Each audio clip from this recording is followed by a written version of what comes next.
here I am. I'm here because I wanted to talk about something that's on my mind. Right now, I'm trying really hard to keep myself in the frame of mind that I had about a minute ago without trying to talk to the camera. What that brings to mind instantly is the recent slew of films I've been watching. I've been watching a lot of horror films as soon as Halloween came around. I had this huge urge to be horrified because, what was it? Sometime in August, I think, I went to go see The Conjuring, that movie by the same guy who directed Insidious and Insidious 2, of course.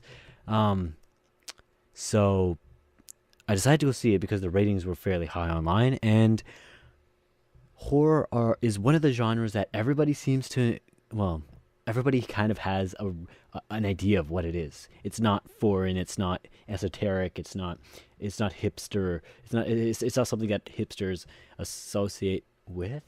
I guess mainstream horror. Anyways, back on topic. I started watching horror films, and I had this urge to be afraid, this urge to kind of, you see, it's kind of weird. I like depression, and I like anxiety, and I like the feeling of despair, right? Not that I like it personally, but I like the idea of it, and I like everything that it encompasses, and I have I don't know, I can kind of relate to it.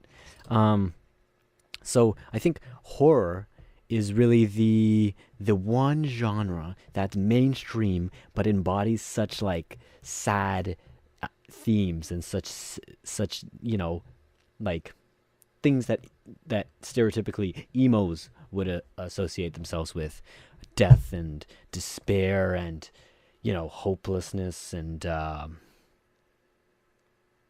pure terror, violation of privacy.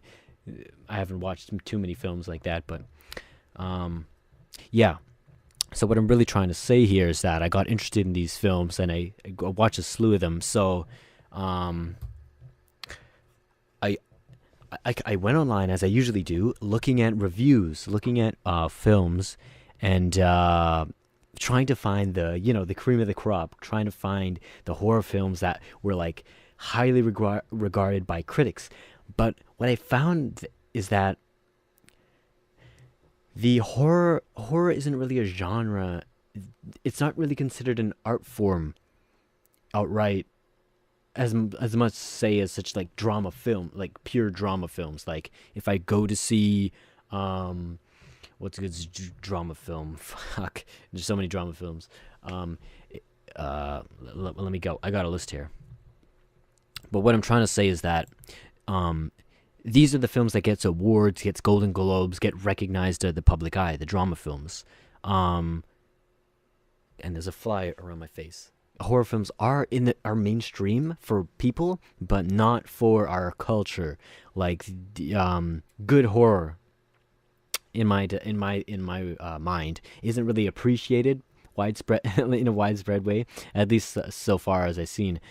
People are more interested in kind of the like hack and like either you really like the slow build-up atmospheric type of horror films, or you're interested in the hack and slash Saw, Hostel, those kind of films. So back on topic, I searched up reviews online, and I came up with a couple films, namely Blair Witch Project, which I'm sure everyone knows about by now, except me. I just discovered it, which made it new and made it, that experience was so as horrifying and as horrible as it's supposed to be, right? It's a horror film, but I was captivated by it. I've never felt so connected with terror in my life as I did when I was watching that movie. Oh my god. I mean, the thing about realism is that as long as you have a video camera, you don't have to try hard to pull it off. Take a video camera outside and point it at something. You've got realism. Turn it into a movie, you got to get some people. So go out in public in a mall, say, and pull out a camera and start taping people. There, you got characters. Now you need a script. So start talking to these people. You have a fucking real film. It's real life. But it doesn't take, what I'm trying to say point out is that it doesn't take any effort to encapsulate realism. But what it does take effort is to emulate it, which is what acting is. It's emulating real people in the form of an act, in the form of pretending, in the form of imitation. So it's not really true, real. It's realism. It's not realism. Well, fuck. Anyways, you know what I mean. Well, where was I going with this? Oh, I was just pointing out how captivating the realism in Blair Witch Project was for me. Just not even the acting itself, just them outside in a forest. Like, I take walks in the forest, not regularly. I'd like to say regularly, make myself seem like I'm a nature lover, but to be honest, I go out like once a freaking month. Anyway, I anyways, from the times that I have been in the forest, I can really relate to the fact that there's dry logs on the ground, there's a bunch of leaves everywhere. There's nothing fucking, like, there's no explicit degree of terror to be found in a forest. It's just trees and leaves and a couple of squirrels and chipmunks and a snake or two. But it's not that bad. I guess the mystery of a forest is kind of like what was horrifying. Like, you walk and sometimes you can't find a path. Like, one time I was walking back from where I entered, or was trying to find the entrance, and I was like, wait, I got lost myself, and not too far from my house, like really 5-minute walk from here. So it is scary, and so the degree to which getting lost, like the characters in the Blair Witch Project got lost, the degree to which that must have affected them, I really felt that. I can understand that. So it had nothing to do with their acting. In terms of the environmental realism that resonated with me. Anyways, so I found this film amazing. And yeah, so here I am with a camera pointing at me, recording video the same way that they would be doing, except I'm on the other side, so it seems real to me. I can't remember exactly what I was trying to say, but yeah. Oh my god. So, anyways, I watched this Spanish movie called Record, REC in square brackets, released in 2007. Don't know the actors, don't know who directed it, and I don't even know where in the world it was filmed. But in any case,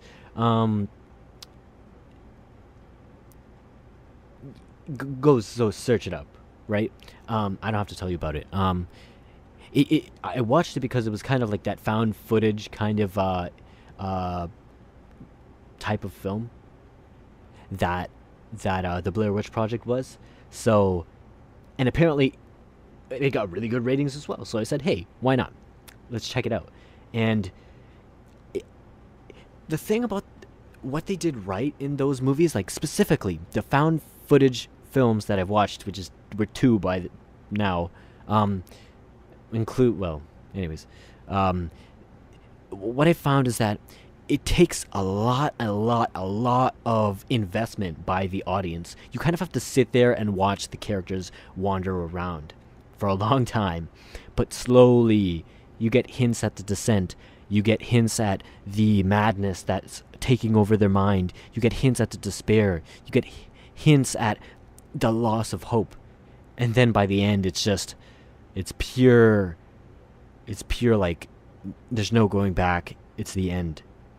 It's not like normal film endings. These films, it's like you're taken away You're taken away from everything. So I think it's like the perfect end. That's the only way you can end these kind of movies. I don't think that you can take the Blair Witch Project and and make a happy ending. Okay, they find Josh and they walk out of the forest. That would have been shitty. That would have been very shitty. So because what made the movie was like the last 5 minutes of the fucking movie.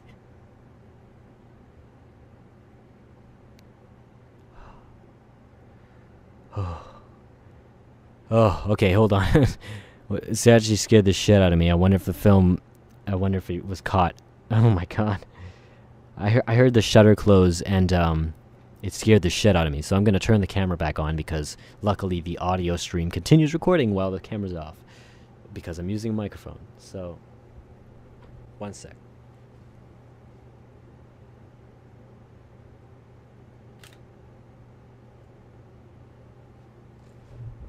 Okay, so here I am continuing. I don't even know if this is in focus. I think it is. I tested it out on a, an iron. I was like focusing. Anyways, I left. Uh, anyways, you know what? I think that's enough for tonight. I wanted to make a video about a completely different topic. I wrote it down on my computer. I'll take a screenshot of it and show you. I'm literally what is it? God damn it. Snipping. All right.